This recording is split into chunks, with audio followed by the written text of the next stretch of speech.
Buenas noches. Tal y como les hemos venido anunciando, hoy les vamos a ofrecer el reportaje emitido por la BBC británica en torno al nuevo escenario político que se abre en Euskal Herria tras la tregua declarada por ETA.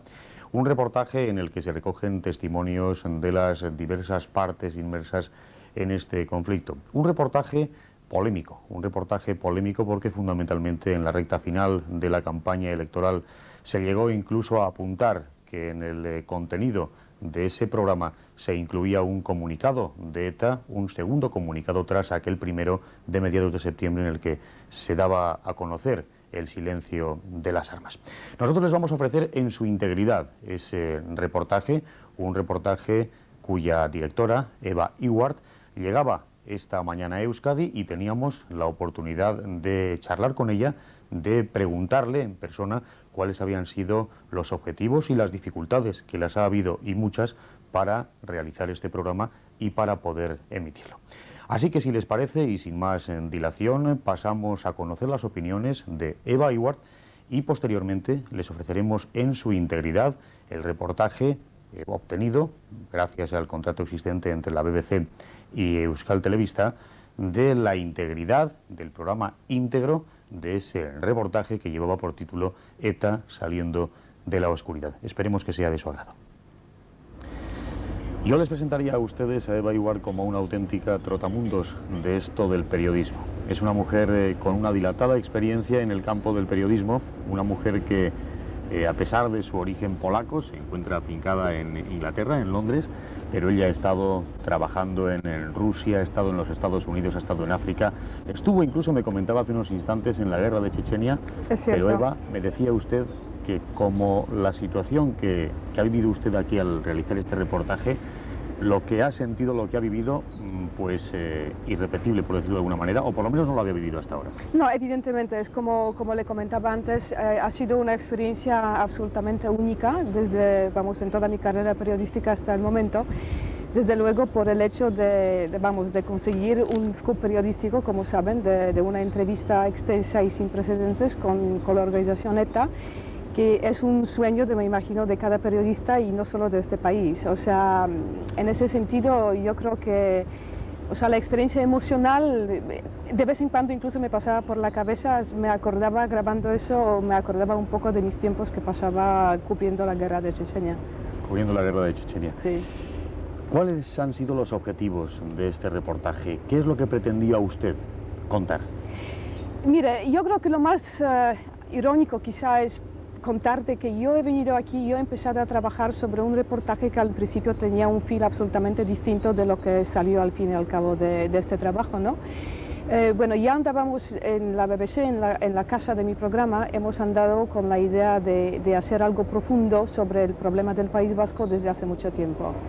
Y finalmente, bueno, pues mi jefa quería que yo me pusiera a trabajar en ese reportaje en el mes de mayo, pero por otras cosas de trabajo ya no pude y finalmente lo aplazamos para los meses de otoño. Y yo me puse a trabajar ya en plan preparativo en el mes de junio, cuando ya empecé a leer un poco, a enterarme un poco más a fondo.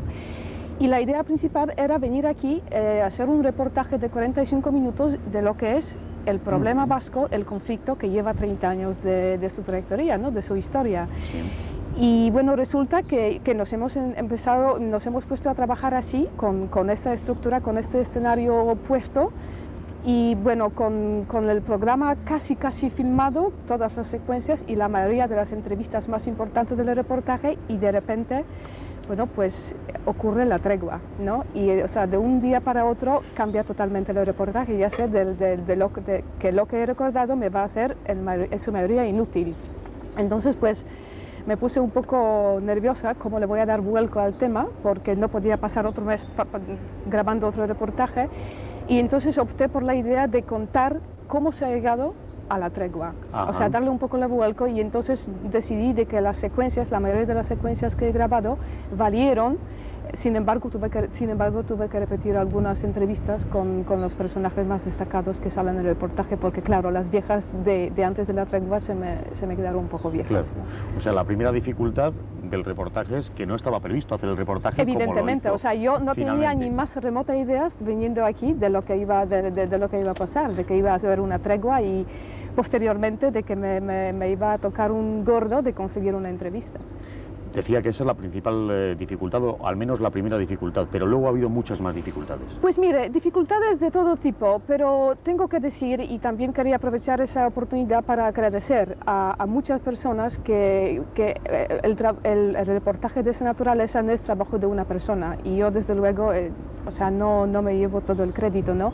Hay muchas personas que han puesto mucho trabajo, han hecho mucho trabajo para que salga bien. Y quería dar gracias a todas las personas las que han intervenido directamente como protagonistas en el reportaje y las que no han salido por su tiempo, por su paciencia, por haberse esforzado de explicarme las meandras de la política vasca y de las dificultades del conflicto y de varios aspectos del conflicto. El reportaje en sí es un reportaje equilibrado, un reportaje en el que, atendiendo al rigor periodístico, Eva ha tratado de reflejar las opiniones de todas las partes inmersas en el conflicto, pero quizá lo que más puede llamar la atención, por lo inusual de los interlocutores, es la entrevista que conseguía usted con la dirección de ETA. Sí, evidentemente. ¿Ha sido difícil conseguirlo?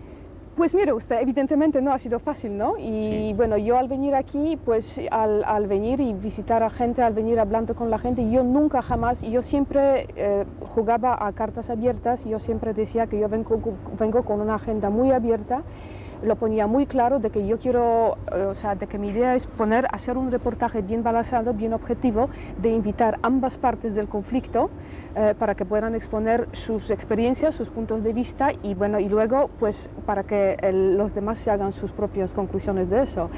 Y evidentemente, o sea, mis dos metas principales al mismo principio era primero conseguir asegurarme una entrevista con el máximo representante del gobierno español, y por un lado, y por otro lado también otra meta o sea, de la misma manera importante era conseguir la entrevista con la organización ETA.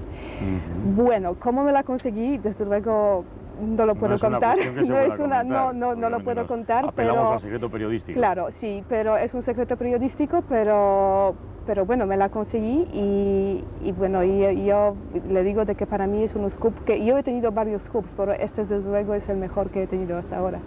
Ajá.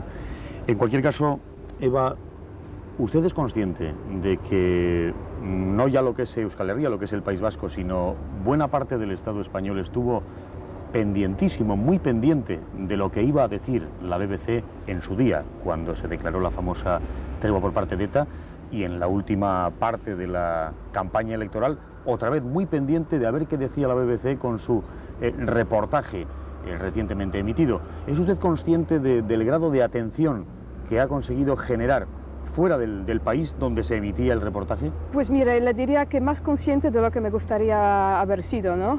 Es que yo sí, desde luego la última semana en Londres, antes de emitir el reportaje, ha sido muy dura para mí. Yo he tenido toda clase de investigaciones y de intentos por todas partes. Presiones, quiere decir.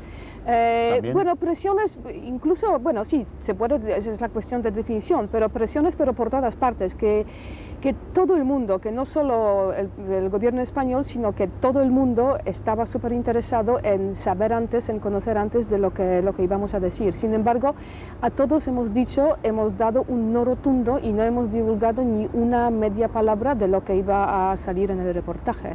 Y esa regla hemos aplicado a todos los que se han mostrado interesados en conseguir la noticia, lo que íbamos a transmitir. En cualquier caso, aunque ustedes han intentado mantener el producto intocable, digamos, virgen hasta el final, sí. Ha habido algunas, me comentaba usted su malestar, ha habido algunas cadenas de televisión que sin su permiso pues han utilizado algunas imágenes, algunos recursos de ese reportaje. Sí, es evidente, es una cosa que francamente yo, y lo hablo desde el punto de vista puramente personal y profesional, como autora de este reportaje, a mí me ha sentado muy mal de lo que hicieron, porque eran dos cadenas de la televisión, o sea, Televisión Española y Antena 3, o sea, no hicieron nada más que simplemente robar las imágenes mientras se transmitía el reportaje en Londres, y luego lo pasaron por el satélite y el reportaje salió fuera, bueno, metieron trozos del reportaje fuera de su contexto, porque este reportaje hay que verlo en su integridad, no se puede pasar trozos porque se saca fuera del contexto. Y yo rechazo cualquier tipo de argumentos de que eso ha sido noticia de mucha importancia para este país, que lo entiendo, pero lo que han hecho a mí me ha sentado muy mal, me indigné mucho y bueno, yo no creo, vamos, es una falta de profesionalismo para mí que es francamente muy impresionante.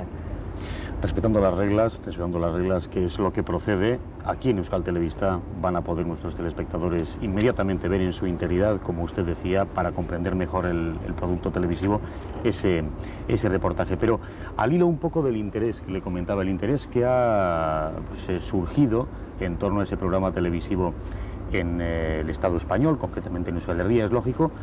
¿Qué tipo de acogida ha tenido ese programa en la BBC allí mismo, en Inglaterra? Bueno, desde luego hemos tenido una acogida muy favorable y se ha prestado un interés mucho más grande de lo que yo al principio esperaba, porque evidentemente el tema de ETA no, y el tema del conflicto no es de tanto interés ahí como es de aquí, es evidente. Sin embargo, yo he intentado, me he esforzado mucho por haberle dado muchísima publicidad dentro de lo que podía al programa.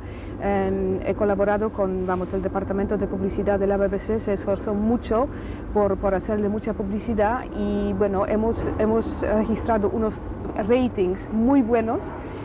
Y desde luego todas las críticas que salieron después de la transmisión del reportaje fueron muy favorables y yo creo que ha tenido bastante eco, quizá también por como podrán apreciar ustedes mismos en el reportaje, también por las paralelas que hay entre el mundo entre el movimiento republicano, IRA, y vamos, los contactos entre la IRA y la ETA, ¿no?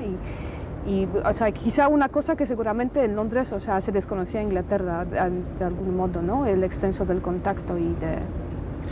Por eso lo decía. Además, no sé si también usted es consciente de que quizá la emisión de esos reportajes en la BBC, en horario de prime time, en horario de máxima audiencia, además, quizá le ha dado una especie de plus de credibilidad a una cuestión de tanta trascendencia para nosotros como puede ser el anuncio por parte de ETA de un alto el fuego o un análisis, digamos, pacificador de lo que es la situación en el País Vasco. El que la BBC o el que vía BBC ETA haya manifestado unas opiniones sí aporta, digamos, a este nuevo escenario una especie de plus de credibilidad, es decir, por la credibilidad que tiene la BBC y porque la BBC, entiendo yo, no hubiese optado por dar salida a un reportaje sobre una cuestión en la que viese que no había mucho sentido, o que era un bluff, o que era un engaño. Pues mire, yo desde luego yo puedo admitir de que se pueda dar tal interpretación, del hecho de que la cosa había salido por la BBC, pues, o sea, nosotros desde luego tenemos la fortuna de tener opinión, de ser una cadena que produce programas serios, objetivos y de profundo análisis. Yo francamente desconozco los motivos y las razones por qué la organización ETA decidió optar por nosotros y no por otra organización. Yo me he esforzado, me imagino como cualquier otro medio se había esforzado intentando ganar el acceso y desconozco los motivos por los que ellos decidieron responder de manera positiva a mis esfuerzos. Sin embargo, yo siempre hemos insistido dentro del programa de que se desconocía tanto la verdadera naturaleza del conflicto de este país, de que ya ha llegado el momento de hacer algo muy profundo y con esta meta yo me he acercado, yo me he empeñado yo he empezado a trabajar sobre esto francamente sin saber de cómo me iba a cambiar la cosa en medio de toda esa tarea. Y sin duda alguna el que gracias a su reportaje pues se haya conocido el conflicto vasco en pues lugares bastante más lejanos a lo que es el propio escenario del conflicto, sin duda alguna eso genera una especie de internacionalización de la cuestión, es decir, ya se conoce en muchos más sitios un poco más qué es lo que sucede aquí, con lo cual quizá eso pudiese suponer un aporte de presiones, un aporte de consejos de la comunidad internacional a las partes correspondientes para solucionar definitivamente este conflicto. Pues mire, yo creo que, ¿cómo le diría? Yo creo que muy bien, o sea, yo creo que el hecho de que haya salido ese reportaje va a desmontar muchos mitos y va a despejar muchas incógnitas y va a responder muchas preguntas que se hacía hasta ahora, porque yo espero de que así el programa sea recibido. de que hemos conseguido, espero de que hemos conseguido reflejar el conflicto tal como está, de verdad, de manera de lo más objetiva que se ha podido, desde dos puntos de vista, ¿no? Y hemos dado, como podrán ver, hemos dado acceso a dos partes del conflicto de la misma manera, sin prejuicios y sin darle ventaja a una parte u a otra. Y yo espero de que por lo menos se deshagan algunos mitos y de que yo también espero de que es por la primera vez de que algunos que hasta ahora que se les ha negado el acceso a contar su historia han podido contar su historia.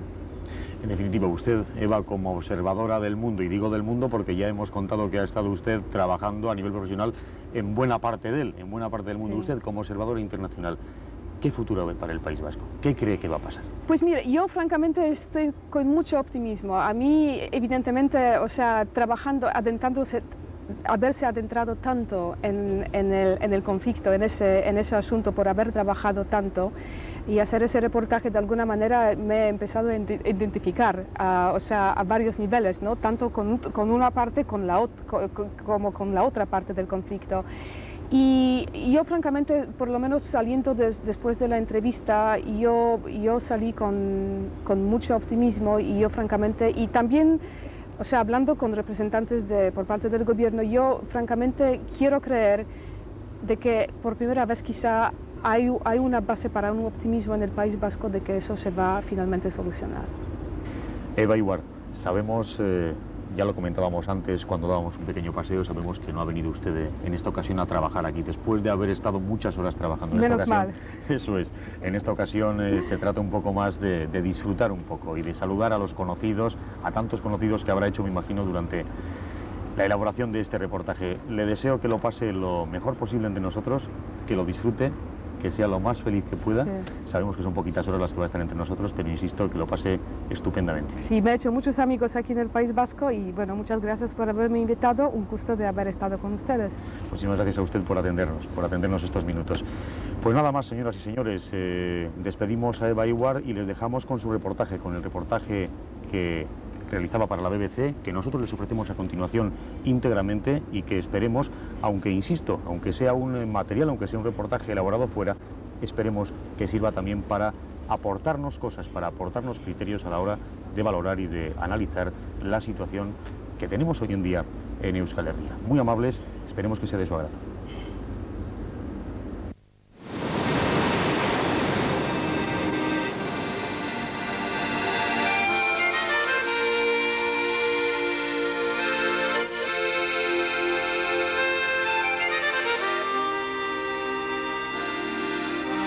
En una tierra de incomparable belleza, la que es actualmente la guerra más larga de Europa, es un conflicto que dura ya 30 años.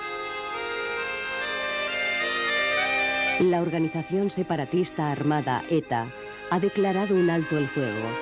Pero después de haber asesinado a 800 personas, ¿qué credibilidad tiene esta tregua?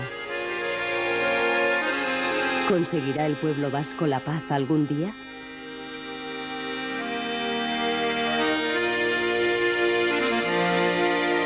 La decisión de la organización es firme, ya lo hemos dicho antes, es seria, implica una voluntad manifiesta de solucionar el conflicto. ETA, saliendo de las sombras.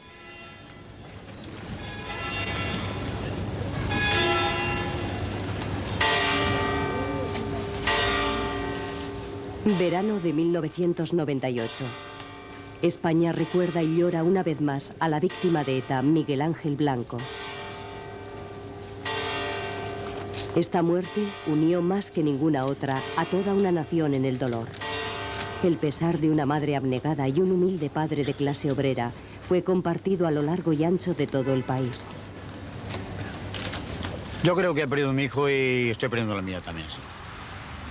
Estoy perdiendo la vida mía también porque me ha afectado mucho. La muerte de mi hijo es muy dura y en fin, y estoy perdiendo la mía. Yo, por ejemplo, estoy en este mundo porque tengo una hija y tengo una mujer por delante y tengo que apoyarla, si no lo demás. La vida para mí se la había terminado ya.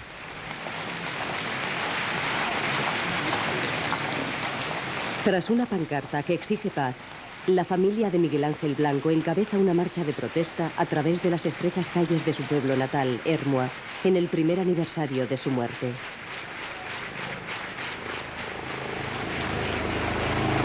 La vigilancia es estrecha para garantizar la protección de los manifestantes. Desafiar a ETA ha sido siempre una actividad peligrosa. Miguel fue escogido por una sola razón. El joven, que tocaba en un grupo musical y estaba a punto de casarse, era concejal del grupo político gobernante en España, el Partido Popular. Pero Miguel no era una figura de renombre, tan solo un modesto político local.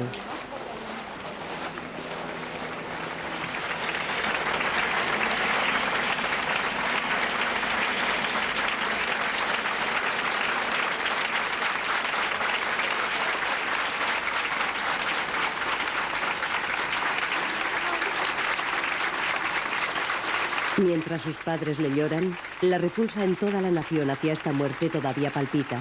Una muerte abominada incluso desde las propias posturas cercanas a ETA por su extrema crueldad.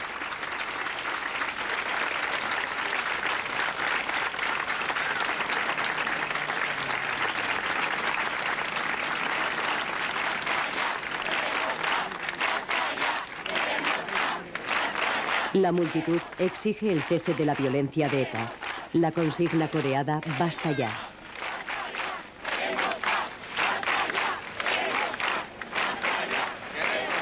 El cementerio está repleto. Al elegir a Miguel Ángel Blanco, ETA había escogido a una víctima con la que muchos podían identificarse. Era uno más. Podía ser perfectamente el chico de al lado. El pueblo deseaba creer que esta muerte era distinta, que podría poner fin al derramamiento de sangre. El padre de Miguel formula su propia petición. Yo le pido que dejen de matar. Le pido a ETA que dejen de matar. Que dejen de matar y sí. Si la muerte de mi hijo valiera para algo, sí, pero por desgracia no puedo cobrar. Pero yo la muerte de mi hijo no se la perdono nunca en la vida. Euskal Herriaren egoera dauden aukerak eta El mes pasado ETA parecía prestar oídos a las exigencias de paz. En declaraciones exclusivas para la BBC, dirigentes enmascarados de la organización armada anunciaban un alto el fuego indefinido por primera vez. No imponían condiciones, pero ¿es real? ¿Puede desembocar en una solución del conflicto? ¿Y cuándo comenzó este cambio de rumbo?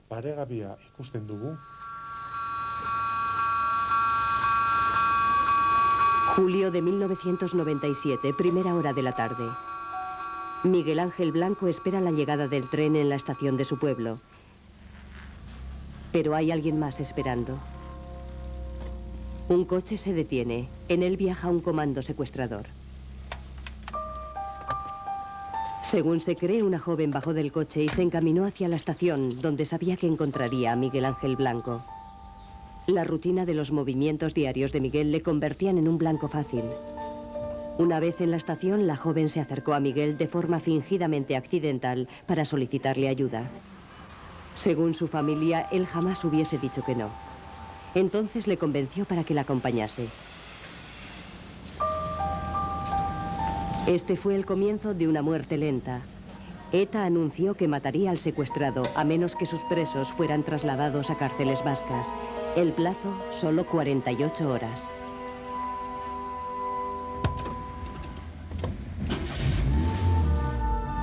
La nación entera se vio sumida en una angustiosa cuenta atrás hasta la conclusión del plazo.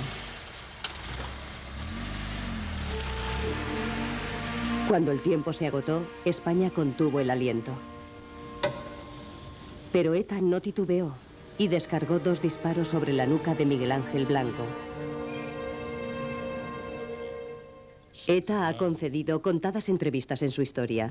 Nosotros obtuvimos un acceso sin precedentes a los encapuchados que firman sentencias de muerte y las ejecutan. Se presentaron a la clásica usanza, manos y rostros ocultos. Nuestra primera pregunta era obligada y sencilla. ¿Qué les dirían ustedes a los familiares de Miguel Ángel Blanco? Miguel Ángel Blanco, como todos los concejales del PP, ha sido objetivo de la organización por lo que representan en nuestro pueblo. Y lo que representan es un proyecto político impuesto. La negación propia de nuestro pueblo. Este conflicto no empieza ni acaba con Miguel Ángel Blanco. Este conflicto, por desgracia, tiene muchos nombres y apellidos. ¿Es eso realmente todo cuanto tienen ustedes que decir a la familia del hombre que mataron? Nosotros no vamos a entrar en juego, son palabras hipócritas. Nosotros sabemos que lo que supone una víctima, sabemos lo que es el sufrimiento que eso genera en torno a ella, y no queremos ni que sea ni momento ni este, ni aunque estuviera alguien delante, ni de buenas palabras, ni de intentar solucionar o por lo menos limar un poco el sufrimiento.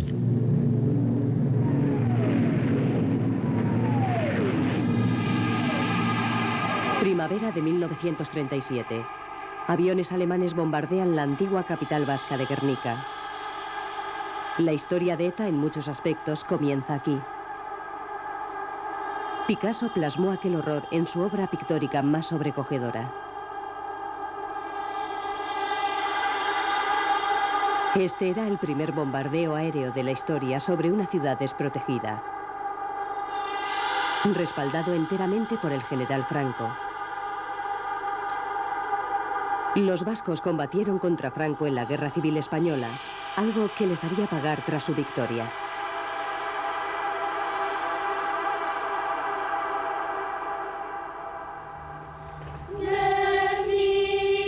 La lucha por la independencia vasca tiene profundas raíces. El viejo roble bajo el cual se reunían los antiguos legisladores vascos sobrevivió al bombardeo. Hoy en día es un lugar de peregrinaje. Grupos de escolares acuden aquí a celebrar su historia y a entonar cánticos en su idioma, el más antiguo de Europa. Cuando Franco quiso aplastar la oposición vasca, eligió el objetivo preciso. La ciudad fue arrasada por las bombas. El sufrimiento se agravó en los años posteriores, sobre pretexto insistente de que fueron los propios vascos los artífices de esta situación. Solo tras la muerte de Franco en 1975 se proclamó la verdad sin mordazas. Guernica fue solo el principio de una represión sistemática. Franco pretendía borrar cualquier vestigio de identidad vasca. Esto que están viendo podía ser motivo de encarcelamiento. Cualquier reunión sospechosa de vasquismo era prohibida. Pese a los intentos por enterrarlos, la cultura y el nacionalismo vascos pervivieron.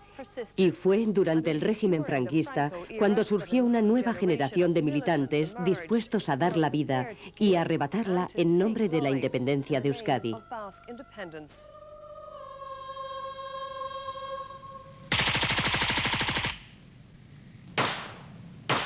En los primeros tiempos de ETA, sus miembros armados, hombres y mujeres, eran aficionados. Pero pronto aprendieron a disparar y a matar. ETA se formó en el año 1958. Su objetivo, la independencia del País Vasco. Con pequeñas armas, como estas de fabricación checoslovaca, ETA inició su campaña. Se escabullían fácilmente entre bosques y montañas y por el área fronteriza entre Francia y España.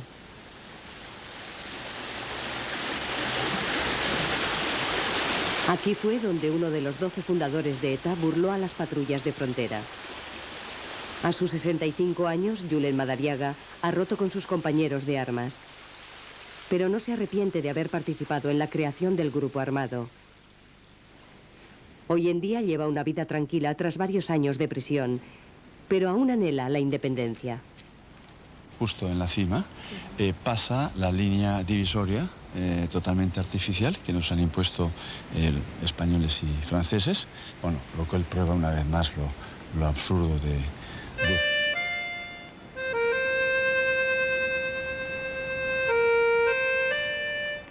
La división del territorio poblado por los vascos tuvo lugar en el siglo XV.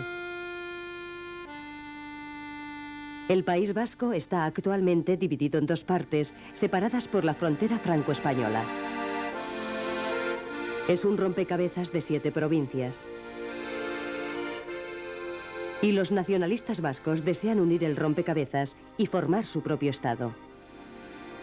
Penetran, se establecen,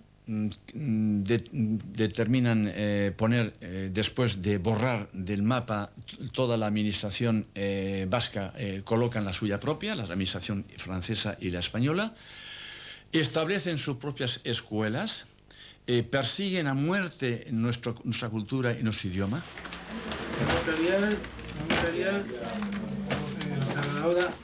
En algunos hogares vascos se habla todavía de persecución. y se sigue viendo al gobierno español como una fuerza de ocupación. Sole y su marido Ignacio son un pacífico matrimonio de clase obrera, al igual que los parientes de Miguel Ángel Blanco.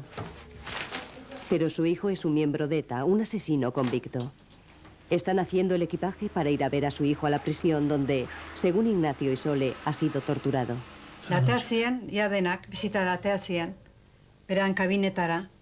Latea zan da, ke ba, torri zan kabinara eta guzta. Da bai ez, begia biak okerrak, oso tortura dute dagoela. Orduan eman ziotela, euran bota luziek ematetu berre guardazabilok. Da eman zioten hemen izugarrizko ostikoak handi bat, eta zioten pusika odolien. Oso gaizki bera bilatzen orduan, oso gaizki.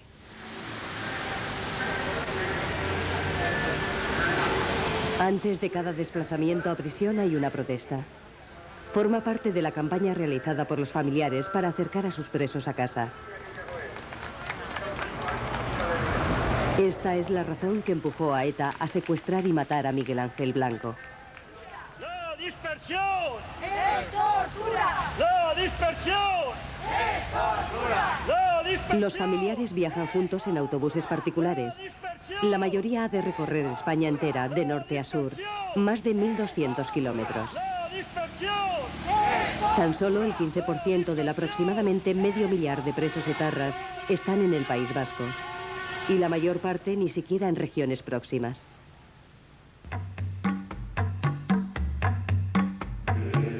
Hacer visitas carcelarias es toda una prueba de resistencia, según los familiares, totalmente deliberada. Este será un viaje de 40 horas para casi todas estas familias.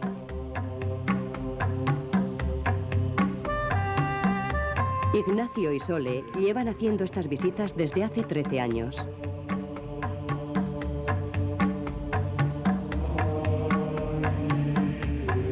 Algunos de los pasajeros más jóvenes han crecido con esto. Solo han visto a sus padres tras las rejas de una prisión. Entre las familias de los presos reina un clima de amargura. No esperan grandes dosis de compasión, pero se lamentan de que estos larguísimos viajes resultan extenuantes, según declaran, para castigarlos a ellos también.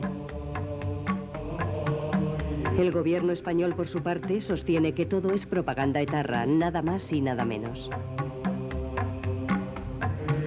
No hay una situación especialmente distinta de los presos de ETA respecto de los demás presos en ese ámbito. Lo que hay ha habido una política de dispersión, no hay una política de alejamiento, no la ha habido nunca. Al rayar el alba, más de 12 horas después de haber iniciado el viaje, los familiares llegan por fin a su destino. El autobús aparca junto a la única cafetería que hay en los alrededores.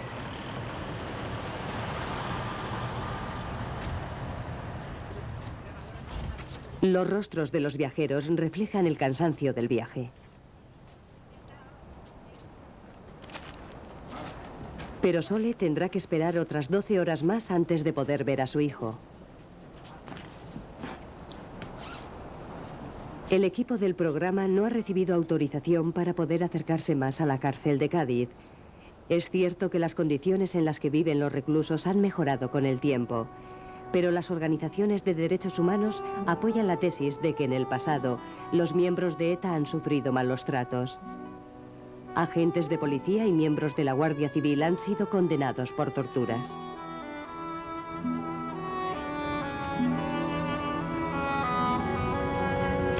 Los familiares forman un grupo estrechamente unido. Se respira un sentimiento de camaradería durante la larga espera previa al inicio de las visitas, pero también se respira tensión. Los familiares ven a las autoridades penitenciarias como su enemigo.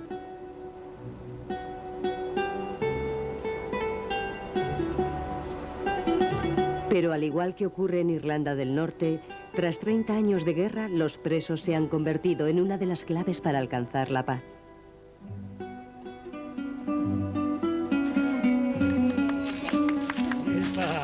Sole e Ignacio salen de la cárcel al anochecer, agotados por el viaje y por la larga espera. Su resentimiento hacia las autoridades penitenciarias aumenta después de cada visita. Goxin ailatu gare 8:30 eta 9:30 ondion hemen gaude, zan zuzea oztopoa da nau, ze sufrimentua da familia guztientzako. Sufrimentu izugarria da, hau. Onera baino torri bier, dorremesto ordu, izugarria. Izugarria da, izugarria. Hau da barreitia. Humilatzia familia guztiei. Humilazio bat izugarria. Sin embargo, el gobierno no está dispuesto a cambiar su política. El ministro del Interior asegura que los familiares de los presos no tienen ningún derecho justificado de queja. Es evidente que nosotros hemos apoyado un diálogo y una negociación entre partidos democráticos que han dado lugar a instituciones gobernadas por los nacionalistas con plena legitimidad durante 20 años. Es obvio que el nivel de autonomía que hoy tiene el País Vasco es probablemente superior al que se configurará en el futuro en Irlanda del Norte, si se siguen las previsiones. Es obvio que llevamos una policía autónoma vasca funcionando más de 10 años.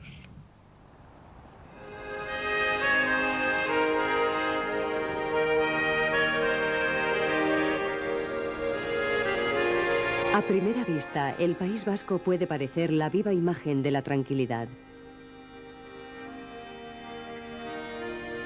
Pero tras esta imagen idílica se oculta una cierta esquizofrenia.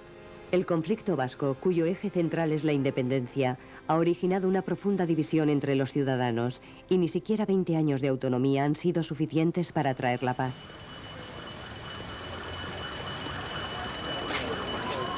ETA empezó a matar en 1969 y no se ha detenido desde entonces. Sus secuestros, atentados con coches bomba y asesinatos se han cobrado cerca de 800 vidas humanas.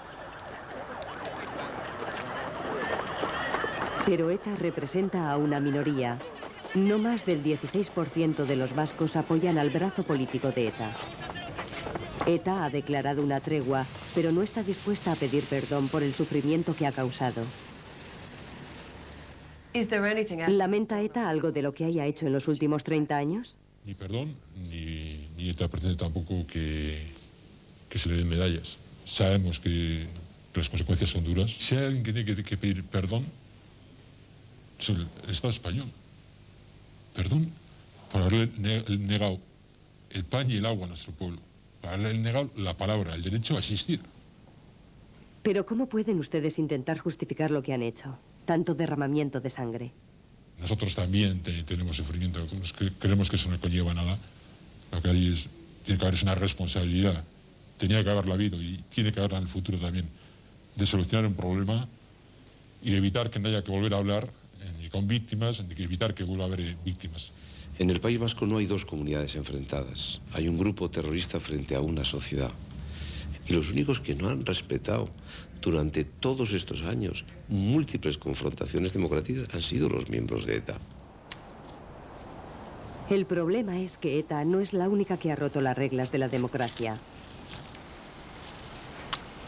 Cuando terminaron los 40 años de dictadura de Franco, los viejos hábitos franquistas fueron difíciles de erradicar. Como muchos vascos saben, en ocasiones el Estado español no se ha comportado mejor que ETA. El hermano de Arantxa Lasa desapareció en 1983 junto a un amigo. Se cree que ambos eran miembros de ETA. Esta es la última fotografía de Arantxa y su hermano juntos antes de que este fuera secuestrado por el Estado. Que los tuvieron allí, pues estos desde que desaparecieron hasta que encontraron, hasta que se supone los mataron, pasaron 3 meses.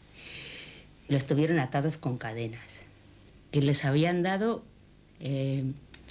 bueno, unas pastillas y así, pastillas para que hablaran. Y que los tenían allí, pues medio muertos de hambre. Y que les tenían con vendas y así, bueno, que aparecieron con muchas vendajes y cosas raras.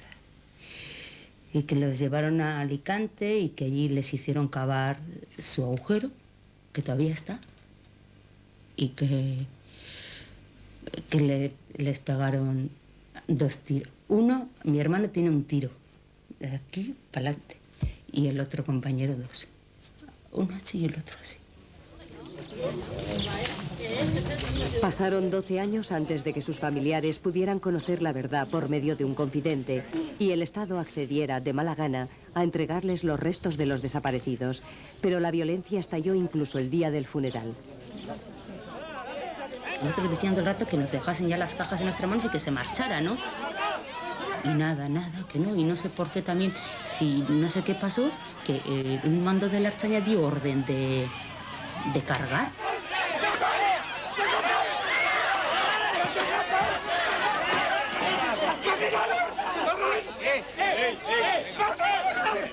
Y estando allí solo los familiares, empezó la Archaña a cargar, pero a cargar no veas cómo, hay gente por el suelo, las coronas por el suelo.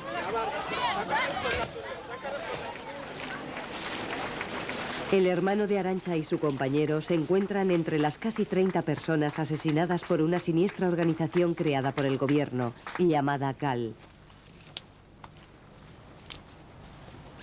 A mediados de la década de los 80, el GAL, apoyado por el Estado, desempeñó un papel principal en la llamada Guerra Sucia contra ETA. Pero los miembros del GAL no solo eran sanguinarios, también eran unos ineptos. Varias de sus víctimas no tenían ninguna relación con ETA.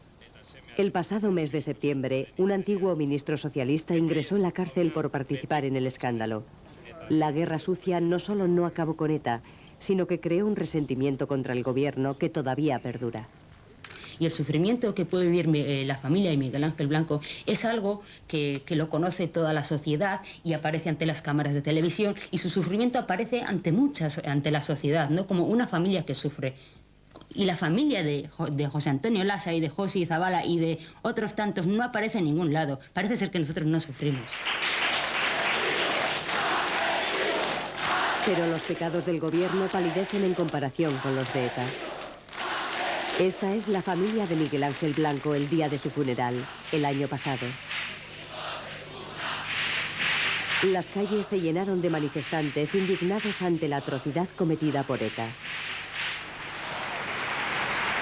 A lo largo y ancho de España, 6 millones de voces hicieron patente su repulsa. En Madrid, el gobierno declaró con satisfacción que ETA había firmado su acta de defunción. Fue un momento trascendental en el desarrollo del conflicto. Esto conmocionó a la población y, desde luego, visto desde sus propios intereses, fue la mayor torpeza que ha cometido ETA desde que yo recuerdo. Evidentemente es también algo que ha tenido su convulsión dentro de ese mundo. Y posiblemente es una de las razones por las que piensan que muchos que ha llegado la hora de buscar caminos políticos. Pero mientras los políticos vascos comenzaron a buscar una salida negociada al conflicto, el gobierno español tenía otros planes. La idea de un proceso de paz parecía aún muy lejana, y el gobierno de Madrid cifraba en la efectividad policial todas sus esperanzas de acabar con ETA. Estos hombres vestidos de rojo y azul, la Policía Autonómica Vasca, también han desempeñado su papel en el conflicto.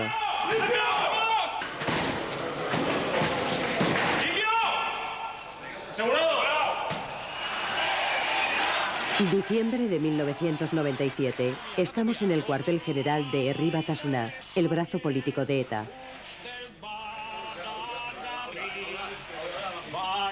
Miembros de la Policía Autonómica Vasca, con los rostros ocultos por pasamontañas, han acudido a la sede de Herri Batasuna para detener a algunos de sus principales dirigentes.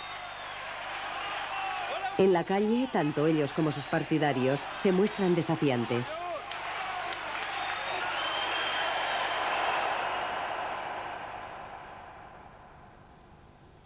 En la actualidad, todos estos dirigentes de Herri Batasuna están cumpliendo una condena de 7 años por colaboración con ETA.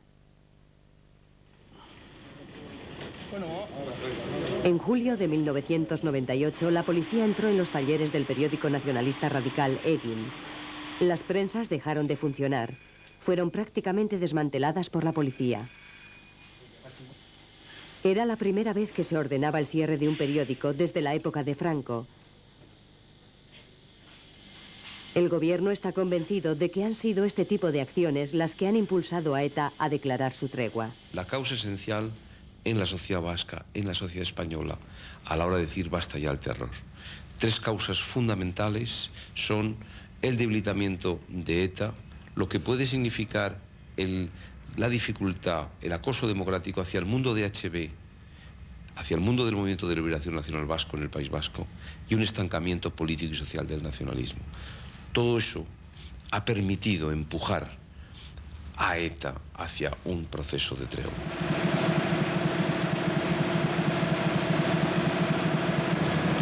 Pero los nacionalistas radicales no se quedaron cruzados de brazos. Egin siguió imprimiéndose en otras rotativas y bajo otro nombre.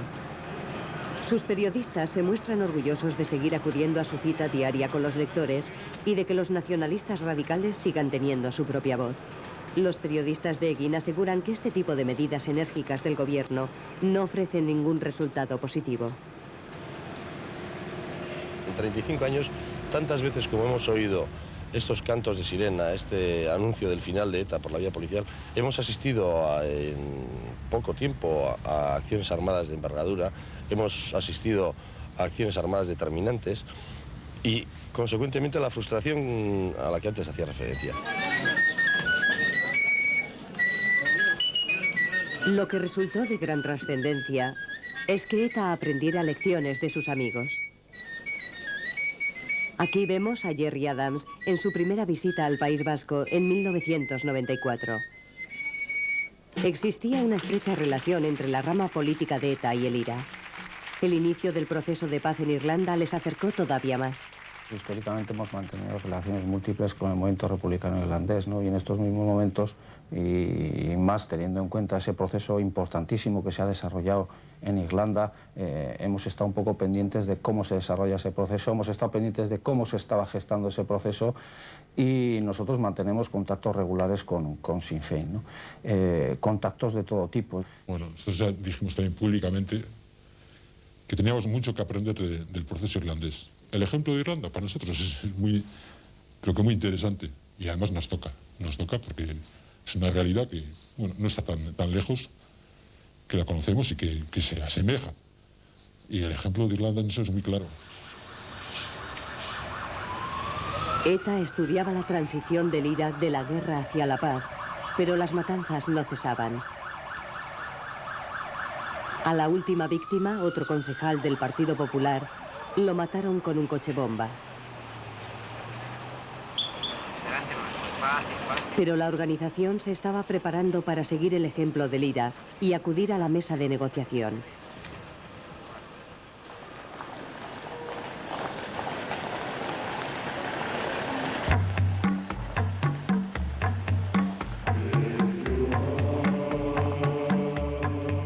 El camino se fue preparando mediante conversaciones locales que se realizaron lejos de los ojos del público.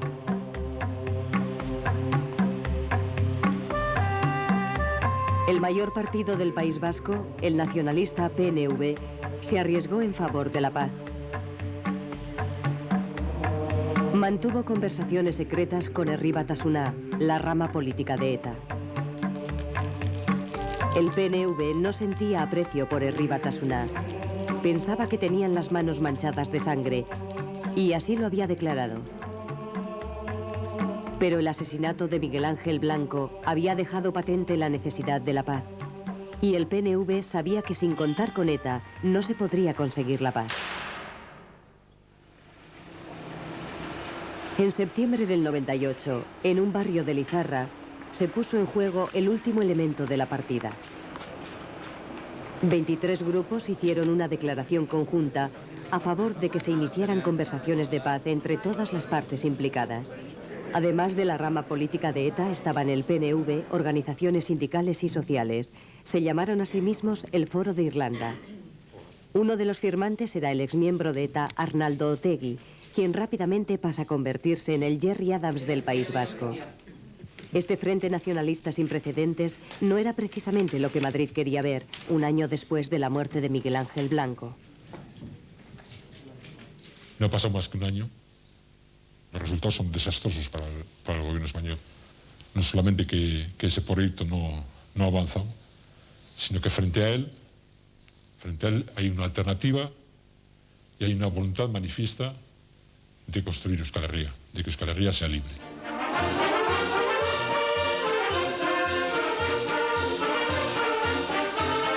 Era demasiado pronto para decirlo, pero en el País Vasco parecía haber un estado de ánimo diferente.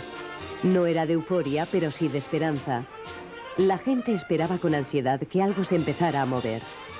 Querían creer que las muertes, por fin, iban a ser cosa del pasado. El encuentro de Lizarra fue el momento decisivo. Días más tarde, ETA sorprendía al gobierno con un alto el fuego indefinido. Hay quien dice que el alto el fuego no es más que una maniobra táctica. ¿Por qué debe tomarlo en serio la gente? La decisión de la organización es firme, ya lo hemos dicho antes, es seria, implica una voluntad manifiesta de solucionar el conflicto. A lo que estamos respondiendo con esta tregua es una situación nueva, ilusionante, y que puede traer a nuestro pueblo las bases para una convivencia de paz, y eso es lo que estamos esperando, y lo que deseamos y lo que queremos impulsar. Las declaraciones políticas que han acompañado a esa tregua, no hay para nosotros ninguna razón de esperanza o de euforia. Es evidente que en la decisión sí, y es evidente que eso no es irrelevante. Una tregua no es irrelevante, pero está claro que por eso el gobierno se aproxima con cautela, con prudencia, incluso con escepticismo a esta situación. Es más fácil hacer la guerra. Es más fácil seguir con los métodos viejos, porque para conseguir la paz hay que cambiar. Y puede que requiera cambios profundos, opuestos a los cambios que a los partidos políticos o a los gobiernos les gusta realizar. Se trata de un gran reto. No envidio el trabajo del gobierno español en este proceso.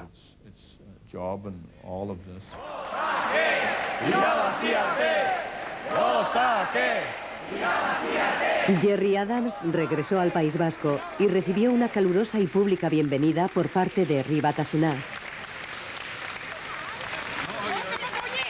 Confiaban en que les contagiara su éxito. Le veían como a un negociador capaz de ganar mediante conversaciones lo que el IRA no pudo ganar con las armas. Adams fue llevado rápidamente a una conferencia de prensa para que refrendara el alto el fuego de ETA. La época en que ETA y el IRA cambiaban impresiones sobre armas y acciones armadas no estaba lejos. Ahora el Sinn Féin guiaba a Herri Batasuna por el camino de la paz. Sentado codo con sus homólogos vascos, el líder del Sinn Féin insistió en que nadie tenía nada que temer. Nadie debe temer a la paz.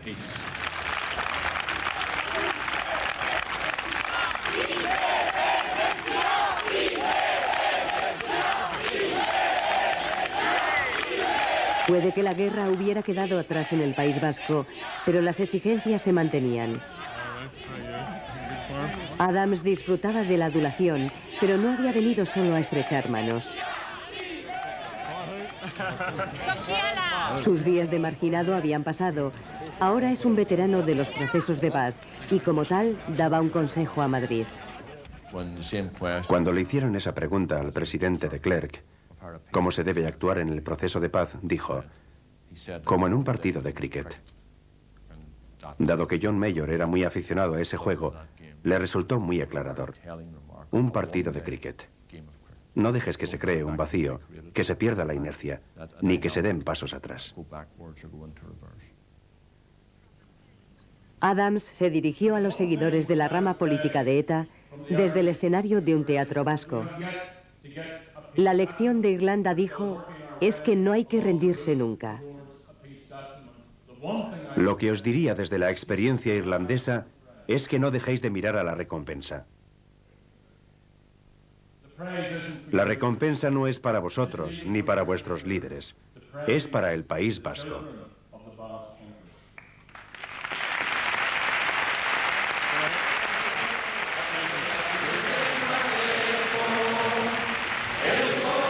Parecía la celebración de la victoria, pese a que la lucha acababa de comenzar. ETA dice, victoria o derrota, esta generación no volverá a luchar.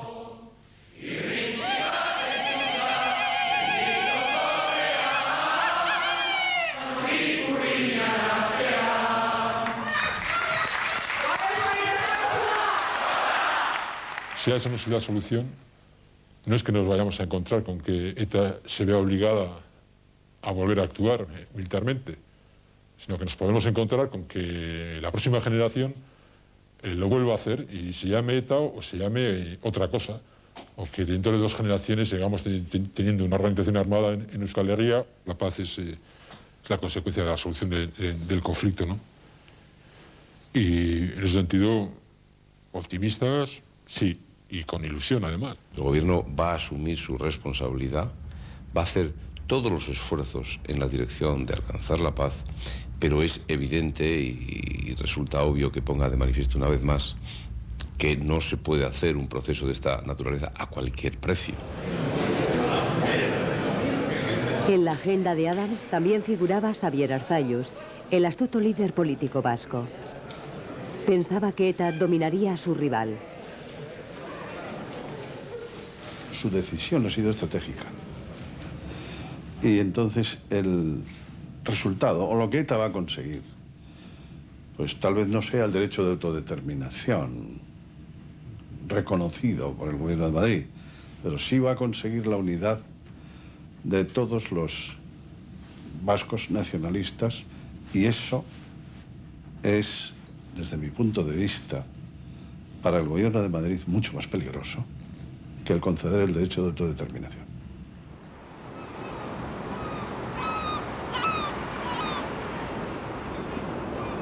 ETA ha prometido aceptar lo que el pueblo vasco decida sobre su futuro si se concede el derecho a la autodeterminación, la oportunidad de tomar sus propias decisiones.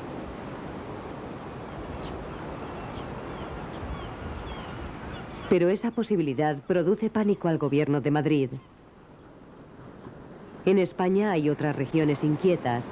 Si los vascos deciden seguir su propio camino, ¿qué ocurrirá después? Nosotros no aceptamos el derecho de la autodeterminación como un derecho unilateral de secesión.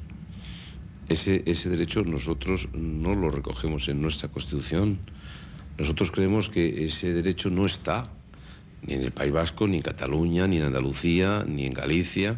No hay un derecho unilateral de secesión, que es la actual formulación del derecho de autodeterminación. Y eso no va a ser objeto de cambio en la posición del gobierno. Eso no se va a alterar para el gobierno. Los que se han visto acosados prefieren no bajar la guardia. Esta mujer forma parte del grupo de 8 personas que siguen protegiendo a Javier Urbistondo. Hola, José. Es concejal del Partido Popular y, como muchos otros, no quiere correr ningún riesgo.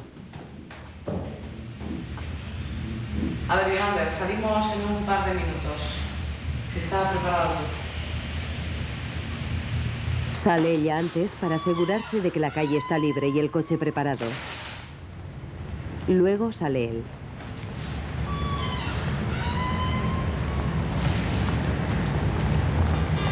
Urbistondo no se fía del alto el fuego de ETA. Han matado a 7 compañeros de partido. No hace mucho que él recibió amenazas de muerte.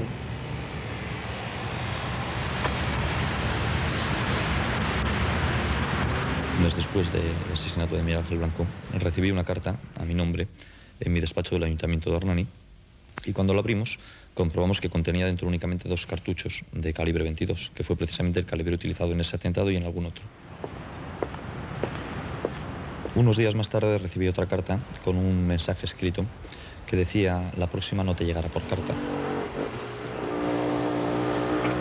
Tras 30 años de derramamiento de sangre, queda mucha desconfianza que no será fácil de superar. Cada muerte ha dejado una profunda cicatriz, pero mucha gente cree que el alto el fuego de ETA durará y que este puede ser el inicio del largo y difícil camino de la paz. Este fin de semana el País Vasco acude a las urnas. La rama política de ETA espera aumentar su número de votos. Habrá conversaciones de paz, aunque no se han establecido fechas.